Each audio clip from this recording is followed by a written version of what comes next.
Il y a des personnes aussi qui veulent aussi, ils te disent, tu leur vends, tu leur dis, je vais créer une entreprise mondiale. Ils sont hyper enthousiastes.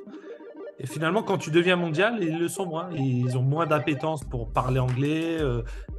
Tu vois, culturellement, ils n'ont pas une culture très internationale. Ils sont un peu fermés. Ça demande une ouverture d'esprit forte d'être à l'international parce que, en fait, faut partir du principe que, en fait, faut être hyper curieux et très ouvert à découvrir des nouvelles choses et non pas arriver avec des préjugés et des choses comme ça.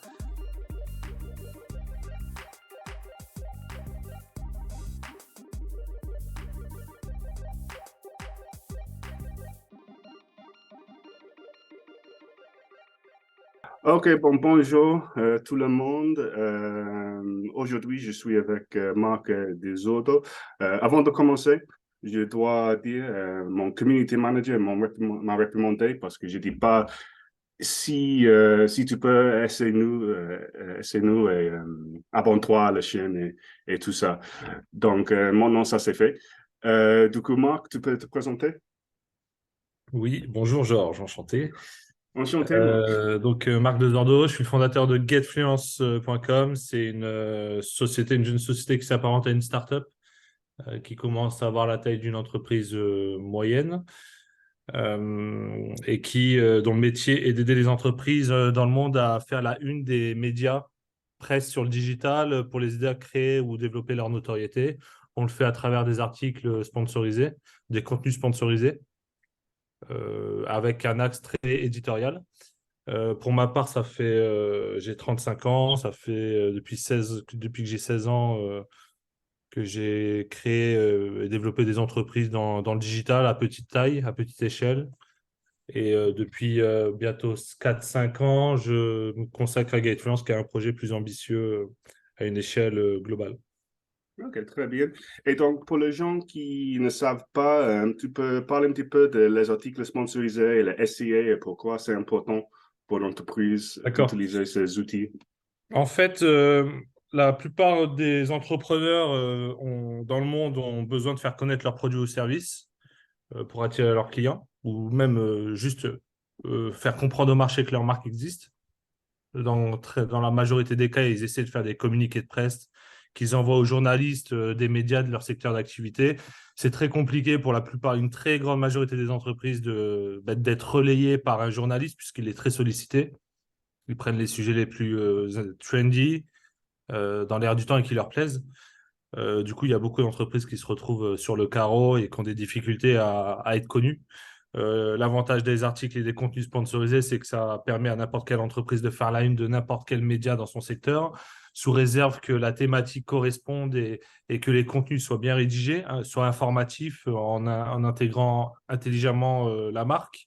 Par exemple, on ne va pas dire venez acheter tel produit, on va plutôt expliquer quel est l'intérêt, les avantages d'utiliser un produit ou un service à travers des conseils. C'est assez puissant, c'est ce qu'on appelle du contenu de marque, du brand content ou du content marketing, ce qui permet en fait d'éduquer les internautes, de leur expliquer et qu'ils adhèrent au concept avant même d'être dans une démarche commerciale. Ça fonctionne très bien à un niveau où les internautes sont maintenant très matures face à la publicité.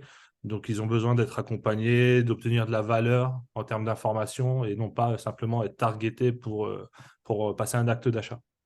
Voilà. Et est-ce que c'est pour tout secteur ou ça fonctionne mieux Alors, pour nous, certains secteurs?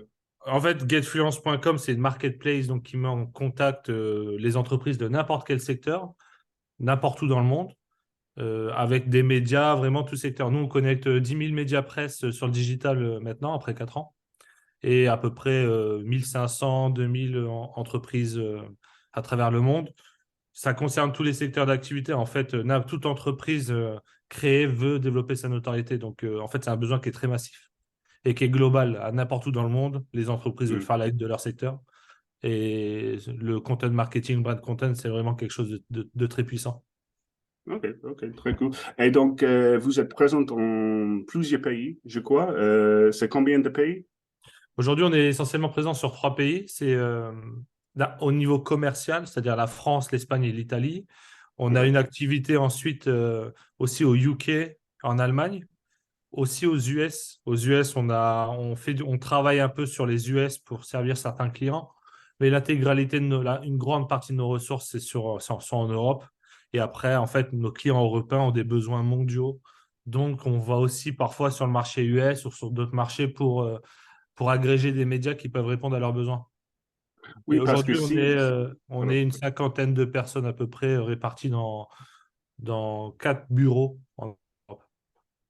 OK, parce que oui, si une entreprise souhaite développer son activité à l'international, GetFluent, c'est une très bonne solution parce Ouais. que, parce que vous pouvez faire les articles dans plusieurs pays, en plusieurs langues, et tout est possible sur la même plateforme, Voilà, si en j'ai fait, bien compris. c'est un one-stop shop.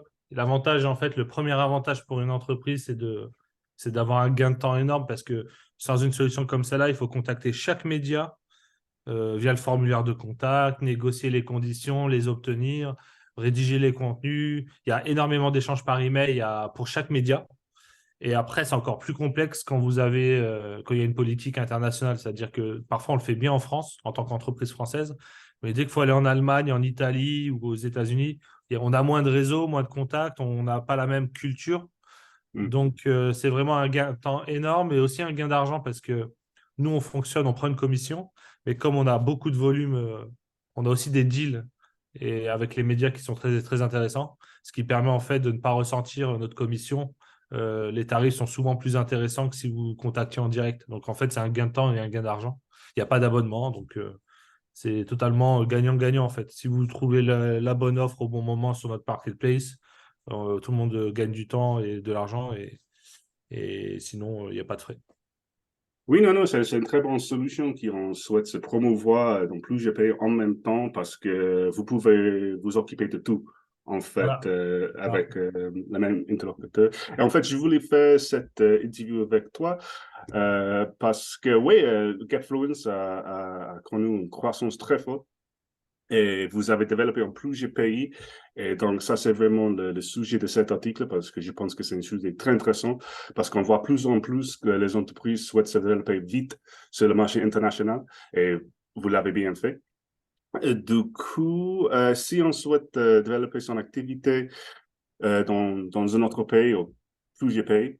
Euh, Combien de temps il faut pour préparer ça? Est-ce que c'est possible de faire plusieurs pays en même temps ou c'est mieux de concentrer sur un pays puis l'autre, puis l'autre? Comment tu l'as fait? Alors, nous, on a eu une mécanique, mais en fait, tout dépend de son activité, de la compétition, des moyens financiers. C'est vraiment, il n'y a pas de règle générale, je pense. Maintenant, nous, on est une marketplace, donc en fait, on est un intermédiaire entre les entreprises et les médias. Donc, avant d'essayer de commercialiser notre offre dans un pays, il faut déjà avoir en fait, il faut déjà avoir une offre parce que on a un intermédiaire. Donc, nous, comment on fonctionne aujourd'hui? En fait, on regarde en fonction des opportunités et de la demande de nos clients, tout simplement. On a des clients qui nous disent, OK, vous êtes sur tant de pays, vous manquez un peu de médias dans tel pays.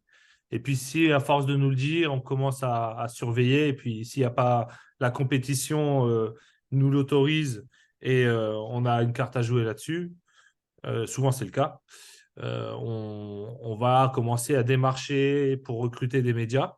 Souvent, pour être transparent, on recrute à peu près une trentaine de médias par secteur d'activité quand on veut commencer sur un pays. Hmm. Les 30 meilleurs médias à peu près de chaque catégorie, donc ça en fait beaucoup. Il y a beaucoup de catégories. Et une fois qu'on a ça, on peut commencer à commercialiser. Et après, c'est en fonction de la demande de nos clients. On va avoir un premier client qui va nous dire, moi, je suis dans la tech, ou je suis dans l'automobile, ou dans la beauté. On a des équipes qui nous permettent d'aller chercher et d'accélérer le recrutement de médias sur ces pays, sur ce pays-là. Bon, voilà globalement comment on fait. Après, il y a une approche marketing. Ça dépend vraiment de la compétition, comment sont positionnés nos concurrents. Si on apporte un prix plus intéressant, un service international. Souvent, nous, on apporte une vision internationale qui est intéressante, qui permet à n'importe quelle entreprise de dire, OK, j'arrive chez GetFluence, je vais avoir accès à l'autre pays important, alors que localement, il y a souvent des acteurs qui sont très nationaux. Donc, il n'y a pas vraiment de règle, si ce n'est que nous, en tout cas, on doit avoir des médias dans notre catalogue Hmm. pour lancer une activité commerciale. Il y a plusieurs possibilités ensuite. soit on crée un bureau sur place et on va recruter des natifs sur place pour une raison X ou Y, ça dépend encore une fois du secteur mm, d'activité. Soit vous avez un bureau international à Barcelone, dans un hub international à Paris, Milan, Londres, et vous recrutez des natifs ou des. Ouais, moi, je recommande plutôt de recruter des natifs sur place dans le bureau qui va mm. lui démarcher soit à distance, soit physiquement. Maintenant, aujourd'hui, ça se fait beaucoup à distance, encore plus avec le Covid. Mm. Donc, la nécessité de créer un bureau sur place, dans beaucoup de cas, n'est pas nécessaire. Mais voilà. Ok, c'est intéressant. Du coup, ouais, comme tu as dit, c'est différent pour chaque entreprise et chaque secteur d'activité. Mais pour vous, en fait, ça dépend vraiment sur la demande de vos clients actuels, si j'ai bien compris. Donc, si tu as beaucoup de clients qui souhaitent pénétrer le marché, je sais pas, en Suède, par exemple, vous allez chercher le média en Suède qui peut les aider avant de forcément recruter les gens natifs. Bah, alors, ce qui est évident, c'est que avant même de recruter, déployer des moyens marketing, quand il y a un client qui demande des médias dans un pays dans lequel on n'est pas, il faut déjà, à travers les moyens qu'on a, etc., démarcher à distance Mm, les médias, dans notre cas, pour savoir si déjà c'est facile de les recruter ou pas, pourquoi c'est facile, pourquoi c'est pas facile, de mm, corriger les premiers éléments permettant de lancer le marché. Et ensuite, mm, une fois qu'il y a une mécanique qui fonctionne, là, on peut commencer à envisager si la demande qu'on reçoit est intéressante et où on a identifié qu'au niveau de la compétition sur le marché, on a une opportunité. Et après, il faut vérifier aussi la demande derrière. Mais bon, encore une fois, nous, on est sur un marché qui touche quand même l'essentiel des entreprises dans le monde.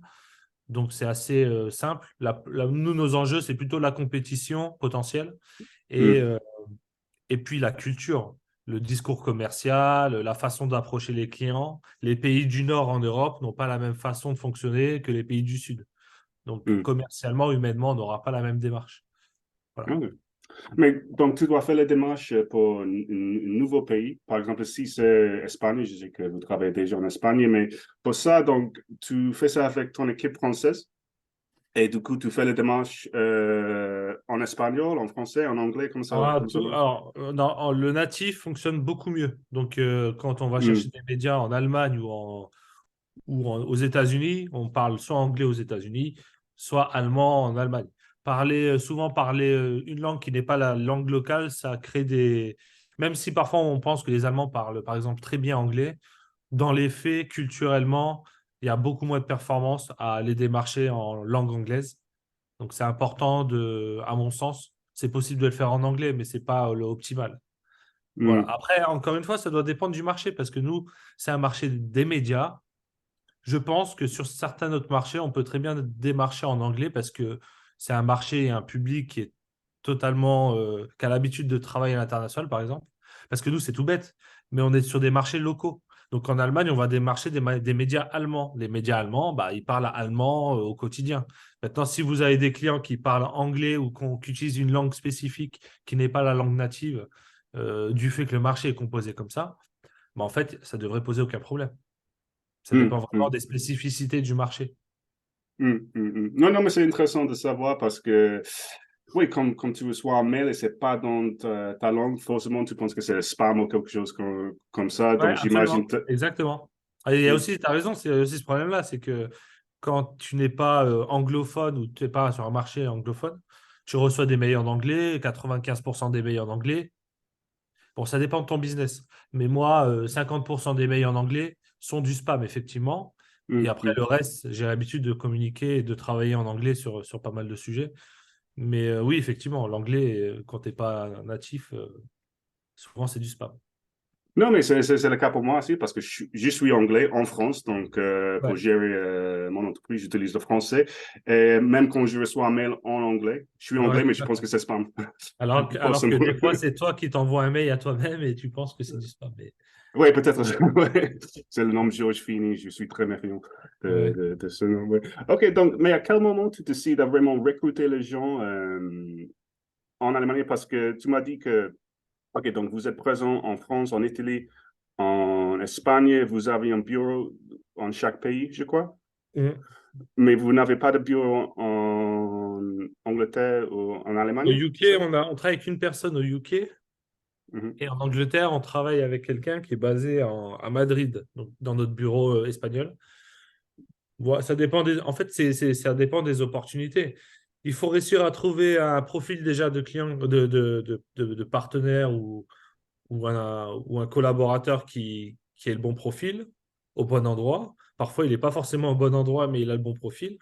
Et nous, on est dans un business qui est digital. Donc, fondamentalement, encore plus depuis le Covid, la présence physique est moins indispensable. Il y a moins de rendez-vous mhm, physiques, etc. Donc, on arrive à s'en sortir comme ça. Souvent, c'est intéressant financièrement en plus de regrouper tout le monde à un lieu précis. mhm, Et ça dépend. Nous, dans notre cas, on fait comme ça. Après, quand est-ce qu'on décide de recruter des gens? Bon, souvent, on va essayer avec un profil international ou multilingue chez nous de commencer à travailler sur un marché ou des stagiaires, hein, c'est tout bête. On recrute des stagiaires, ils vont tester un marché. Et ensuite, une fois on identifie une opportunité, de l'attraction, etc., on va recruter un premier employé qui va lui accélérer avec plus de seniorité, etc. Et en fonction de la performance de cet employé, on va soit poursuivre, soit réduire, soit réajuster la stratégie. Voilà. Non, mais ça, c'est le point intéressant parce que, comme tu as dit, depuis Covid, on n'a pas vraiment besoin d'ouvrir le bureau partout, de Ouais. faire les rendez-vous en physique et c'est un coût qui est assez conséquent. Du coup, oui, en fait, oui, je voudrais savoir, mais qu'est-ce qui nous empêche de travailler dans plusieurs pays depuis notre pays d'origine Il n'y a, sans il y a le... rien, il y a rien. Hmm, Ça dépend du marché. En fait, parfois, on est sur des marchés traditionnels où, en fait, culturellement, les gens aiment se rencontrer physiquement parce que c'est des deals, on est dans le luxe, on est dans le premium et que, par exemple, nous, on target des médias qui sont premium. Donc, c'est les grands médias des pays. Les grands médias des pays. Alors, déjà, le marché des médias est assez traditionnel, globalement. C'est pas le marché le plus tech qui soit, avec des personnes qui sont là depuis très longtemps sur le marché. C'est un réseau. Le monde des médias dans chaque pays, c'est un petit réseau souvent de personnes qui se connaissent, qui ont l'habitude de se rencontrer physiquement. Donc nous, on est amené à devoir rencontrer nos partenaires régulièrement, au moins pour les rassurer. Surtout si on n'a pas de notoriété. Si vous créez votre entreprise et que vous avez peu de notoriété, vouloir collaborer avec Le Monde en France ou Le Figaro ou BFM TV, bah, en fait, quand vous n'avez pas de nom et vous n'avez pas de réseau et compagnie, bah, parfois rencontrer physiquement ces personnes-là, ça permet de les rassurer sur vos ambitions, sur qu'est-ce que vous voulez faire, sur votre parcours. Mais globalement, ce n'est pas du tout une nécessité. Il y a plein de business où il n'y a pas du tout besoin de faire ça. Ça dépend aussi du niveau culturel. C'est-à-dire que si les gens sont très tech, très connectés, etc., leur proposer un rendez-vous physique, limite, ça va être contre-productif. C'est des gens hmm, qui n'aiment pas ça. Donc ça dépend vraiment. Il faut commencer à rencontrer des partenaires et des clients sur son marché pour voir un peu le comportement, leurs recommandations. Souvent, c'est en rencontrant ses clients et ses partenaires que finalement, c'est eux qui vont vous dire comment vous devez opérer. hmm, Euh, voilà, c'est la meilleure façon de faire. Hein. C'est pas de rester dans son coin et de se dire, alors lui, il est allemand, donc je vais regarder les clichés de l'Allemagne et puis je vais essayer de rentrer là-dedans. Vaut mieux plus parler à quelques natifs du pays. Et en fait, c'est très simple. En 5 minutes, vous avez gagné 3 mois de travail parce que il va vous donner toutes les tips. Non, c'est intéressant ça. Du coup, ouais, ouais, tu as touché un point qui est vrai, mais qui est tout bête qu'on doit faire ces rendez-vous en physique juste pour assurer les gens. Ouais. Parce qu'en fait, on peut tout faire en visio. Normalement, on peut tout faire en visio et c'est beaucoup plus productif quand tu travailles à distance parce que tu n'as pas le déplacement. Mais ouais, il y a les gens qui souhaitent rencontrer ouais, le client ou le fournisseur en vrai, en personne. Ça aide énormément le business. Et du coup, mais, est-ce que tu peux parler un petit peu plus de les différences culturelles que tu as remarquées dans d'autres pays? La différence entre... Oui, absolument. euh, Les différences culturelles. Euh, le respect des heures et des horaires n'est pas le même dans un pays plutôt que l'autre. Je pense à mhm. l'Espagne, par exemple. OK. L'Espagne, ils sont moins proches, ils ont moins d'appétence pour la ponctualité que, par exemple, des Allemands, typiquement. OK. Très bon exemple, c'est une réalité. Moi, personnellement, je suis plus dans l'état d'esprit allemand, donc j'essaie d'être vraiment, c'est important d'être à l'heure L'heure, c'est l'heure, en fait. Donc, c'est important. Sinon, on peut faire perdre du temps à beaucoup de personnes. Voilà, il y a ça. Il y a aussi la proximité, la façon d'entrer en contact avec les gens au UK, par exemple, et en Allemagne. C'est plus formel qu'en Italie et en Espagne. C'est moins friendly. Ils sont friendly, mais c'est pas la même approche. C'est moins. Il y a une façon différente. C'est beaucoup plus direct, en fait, en Espagne. C'est plus familial. Alors Mm. qu'au UK, en Allemagne, c'est tout aussi sympathique, mais il y a une approche qui est plus professionnelle, qui ne veut pas dire traditionnelle, hein, c'est juste, c'est pas la même approche. Voilà. Mm. Après, il y a plein d'autres différences, mais globalement, tout le monde est. Faut juste savoir s'adapter, mais c'est très intéressant d'un pays à l'autre. Il n'y en a pas un qui est mieux que l'autre. En fait, c'est hyper intéressant de voir ces différences-là. Maintenant, moi, j'ai pas de préférence, hein. L'important, c'est de travailler avec des gens fiables, qui veulent avancer, qui sont positifs. Après, quel que soit le pays du monde, c'est hyper intéressant. Ça reste intéressant de travailler avec tous ces humains qui sont finalement que des humains. Donc, on est tous, la base est la même. Non, non, non, mais c'est intéressant de pouvoir faire ça, de pouvoir changer avec tous ces gens, avec les Mm. différences. Ouais, c'est vraiment quelque chose qui est très cool. Et du coup, moi, bien sûr, je connais les Anglais et les Français. Ouais, les Anglais, on n'est pas du tout direct parce que pour nous, c'est pas poli Tout à fait. d'être direct. C'est vraiment pas poli. Et du coup, on n'aime pas trop, ouais, pas dire la vérité, mais on va, ouais, on va essayer d'être poli tout le temps possible, même si c'est difficile pour Mm. un Français, pour un Espagnol de vraiment comprendre ce qu'on veut dire parce que c'est pas forcément clair. Et tu travailles aussi avec les Américains, tu m'as dit? Oui, oui, tout à fait. On travaille aussi avec des Américains. On travaille moins avec des Américains, mais on accompagne nos clients aux États-Unis. Ok. Euh, on commence à connaître les Américains, mais c'est pas encore avéré. Enfin, c'est pas encore. C'est avec quelques clients, quelques partenaires. On n'a pas une culture aussi forte qu'au UK. D'accord, donc tu n'as pas de salariés aux États-Unis pour l'instant. Voilà, c'est ça, exactement. Ouais, On, ouais. on Tu travailles a, avec les médias, on mais travaille en France avec nos équipes pour accompagner des clients aux États-Unis. Nos clients ont des filiales aux États-Unis, mais on n'a pas encore une grosse activité. On a beaucoup moins d'expérience sur ce marché-là que, par exemple, sur les UK ou en Europe en général. Maintenant, on a quand même un volume d'affaires intéressant aux États-Unis, mais on ne peut pas dire qu'on est encore bien implanté, clairement. d'accord. Est-ce que c'est un plan d'ouvrir un bureau aux États-Unis? En fait, le plan, en fait, sur le court terme, là, le plan, c'est de consolider les pays sur lesquels on est, donc plutôt l'Europe, parce que, bah, comme tu sais, le marché, enfin, on est dans une période économique qui est quand même assez compliquée. Du coup, nous, on a décidé de conforter, consolider aussi notre présence en Europe, donc dans les pays dans lesquels on est, au moins pour un an, pour stabiliser l'entreprise, améliorer la rentabilité, etc. Après des années de croissance forte. Donc, on n'a pas la volonté cette année de se développer aux États-Unis, peut-être l'année prochaine. Cette année, en fait, on veut consolider, sécuriser sur le long terme l'activité. Ça veut dire avoir un focus davantage sur la rentabilité plutôt que la croissance. En fait, être toujours en croissance, mais avec une importance portée sur la rentabilité qui est très actuelle. Il y a beaucoup d'entreprises dans le monde et en France qui ont cet axe-là. En fait, c'est le marché de l'investissement qui a changé. Les investisseurs ont tout simplement changer un peu leur fusil d'épaule entre croissance et rentabilité, parce que le contexte économique mondial est compliqué, donc ils ne veulent pas prendre de risques et c'est normal.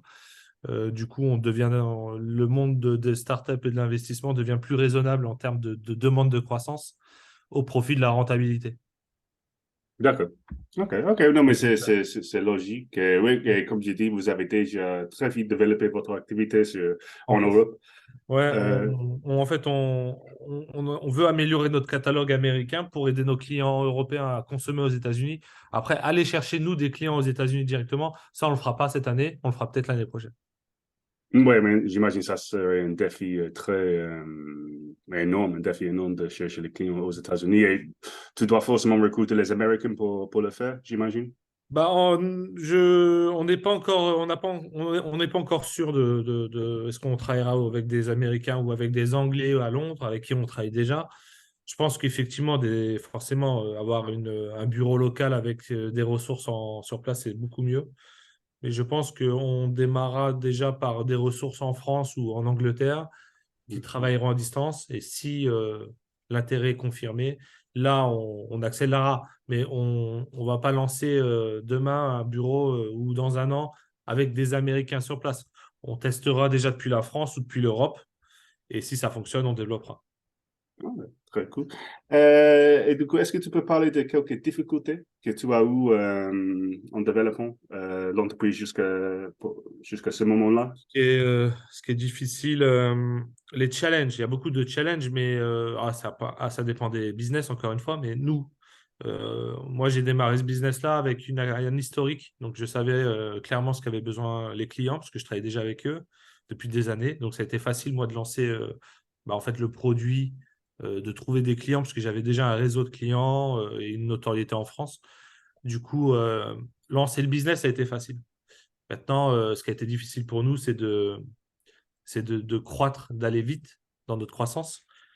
Et il y a un niveau de maturité entre les personnes avec qui on travaille qui change avec le niveau de croissance. Ce qui est difficile, c'est d'accompagner ces équipes d'origine vers les prochaines étapes de l'entreprise. Il y a toujours des personnes qui vont quitter le navire en cours de route pour des bonnes ou des mauvaises raisons. Des bonnes, même à mon niveau, hein, des erreurs et des réussites dans la façon d'amener ces personnes-là à l'étape supérieure. C'est très difficile, surtout quand on n'a pas d'expérience, on n'a jamais créé une entreprise de cette taille-là. C'est compliqué et où on n'a pas eu forcément d'énormes ou de grandes expériences en management, interculturel en plus, avec des multi-bureaux. Donc, ça a été le plus challenging pour nous, c'est les humains, hein. C'est d'essayer de réussir à valoriser chaque humain, à les développer et les accompagner sur l'étape suivante. C'est aussi difficile parce que des fois, on n'a pas que des réussites, il y a aussi des échecs, hein, des difficultés dans notre développement. Du coup, parfois, il faut aussi se séparer de certaines personnes, certaines équipes avec qui on a créé une affinité et qu'on apprécie vraiment humainement, mais parfois, d'un point de vue commercial ou d'un point de vue de l'entreprise, même si on adore certaines personnes, on ne peut pas les maintenir dans l'effectif. Ça aussi, c'est des choses qui sont difficiles. Hmm. C'est vraiment, voilà, le principal sujet pour nous, c'est les humains. Il y a 50 personnes à peu près. Euh, Mener un projet d'entreprise avec des humains et leur demander et les accompagner aussi vers les étapes supérieures, bah forcément, il y en a qui veulent, il y en a qui veulent pas. Et à tous les étages. Il y a aussi du fait de l'entreprise, hein, la bonne et la bonne manière pour certains, la mauvaise pour d'autres. C'est le plus difficile. Il faut être bien Hmm. accompagné par des managers, des personnes qui ont de l'expérience, euh, se remettre en question, identifier là où on n'est pas bon et changer, accepter aussi qu'on n'est pas bon, qu'on soit pas bon sur plein de choses et essayer de recruter des gens meilleurs que nous à tous les étages dans lesquels on est. C'est hyper important aussi, hein. Moi, quand on crée une entreprise d'une taille bien plus grande de ce qu'on a fait, faut accepter, je pense, faut accepter de déléguer et de vouloir recruter des gens meilleurs que nous dans tous Hmm. les départements dans lesquels on travaille parce que passer d'une activité indépendante à une activité d'entreprise avec une équipe, ça implique de ne plus de déléguer et d'accepter aussi la réalité. On n'est pas Dieu, on ne sait pas tout faire, et il y a plein de choses qu'on fait mal. Bon, moi, j'avais conscience de tout ce que je faisais mal a priori, donc j'ai pas eu trop de difficultés à déléguer. C'était aussi la volonté quand j'ai créé. Mais le plus dur, c'est de déléguer, identifier les bonnes personnes, et aussi une histoire culturelle. Tu vas vouloir recruter un profil, il aura des très bons skills, des très bonnes compétences, mais culturellement, en soft skills, en caractère, etc., il faut savoir identifier les personnes bénéfiques à la culture du groupe et celles qui ne le sont pas. Et des fois, tu peux rentrer une personne dans ton équipe qui a une culture, qui a des valeurs différentes de ton équipe et qui va tirer tout le monde vers le bas, créer des problèmes, des conflits internes. Ça aussi, on a été amené à rencontrer ça. C'est difficile, hein, entre un humain, c'est un caractère et des compétences. Il faut essayer de trouver la personne qui a le bon caractère, les bonnes valeurs et les bonnes compétences Parfois, on se dit, bon, bah, j'arrive pas à trouver tel profil. Donc, OK, il n'a pas l'air d'avoir les bonnes valeurs, mais on va le recruter quand même. Et bah, les dégâts derrière, on les paie très cher, Mm. potentiellement. C'est un Mm. risque. Non, non, non, non, c'est intéressant. Ouais, il y a toujours le problème de caractère, les conflits dans une entreprise, mais tu as aussi parlé là de le développement de GetFluent, ça a été très, très, très vite, très fort. Mais en fait, c'est difficile de développer ses compétences avec la même vitesse parce que, oui, tu passes un an Il y a des personnes aussi qui veulent aussi, ils te disent, tu leur vends, tu leur dis, je vais créer une entreprise mondiale. Ils sont hyper enthousiastes. Et finalement, quand tu deviens mondial, ils le sont moins. Ils ont moins d'appétence pour parler anglais. Tu vois, culturellement, ils n'ont pas une culture très internationale. Ils sont un peu fermés. Ça demande une ouverture d'esprit forte d'être à l'international parce que, en fait, faut partir du principe que, en fait, faut être hyper curieux et très ouvert à découvrir des nouvelles choses et non pas arriver avec des préjugés et des choses comme ça ou penser que la France est meilleure que tel pays ou tel pays est meilleur que tel pays. En fait, c'est vraiment tout le monde est dans le même bateau, tous les pays sont les mêmes et on a juste nos forces en fonction. Mais des fois, oui, des fois, il y a des personnes, il y a 2 ans, ils te disent c'est super ce que tu fais, je veux te suivre. Puis 2 ans après, ils disent ouais, dans l'international, je préfère les petites entreprises. Tu vois. Et c'est normal. OK. Les entreprises familiales où il y a plus de liens aussi entre le fondateur et la direction et ses équipes, c'est des choses qui peuvent être difficiles, même à mon niveau ou au niveau des équipes.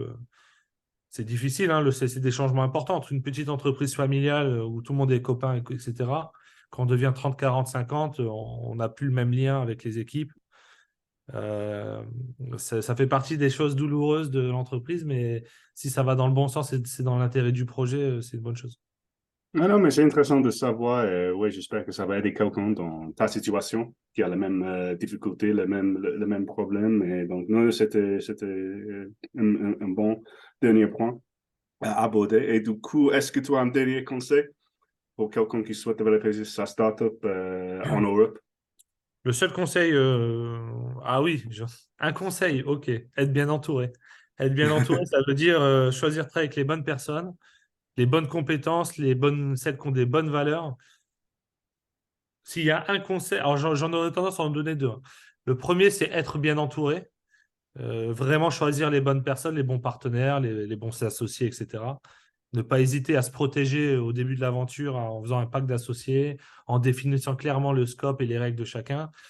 Ne pas, ne pas, ne pas associer trop vite certaines personnes, prendre le temps de travailler avec eux, apprendre à les connaître, etc. Et le deuxième, la recommandation que j'ai à faire, c'est qu'avant d'imaginer un produit, le développer, rencontrer ses clients, ses prospects potentiels, ses partenaires, ça va vous faire gagner beaucoup d'argent, etc. De juste, vous n'avez pas de produit, faites une présentation commerciale, vous faites un petit design qui valorise un peu tout ça, vous faites un logo potentiellement. Ou même pas, en vrai, vous n'avez pas grand-chose à faire. Mais si vous voulez marketer un peu les choses, vous le faites. Et vous rencontrez des clients potentiels avec une présentation propre, vous leur demandez 20 minutes, vous allez les rencontrer en physique, parce que les gens ont besoin aussi de rencontrer les gens en physique de temps en temps, et ça leur fait du bien, et ça peut être même la raison pour laquelle ils vous disent oui. Et pour avoir un échange sympathique avec ces gens-là qui vous permettent de vous dire si vous êtes dans la bonne direction ou pas, ça vous fera gagner de l'argent.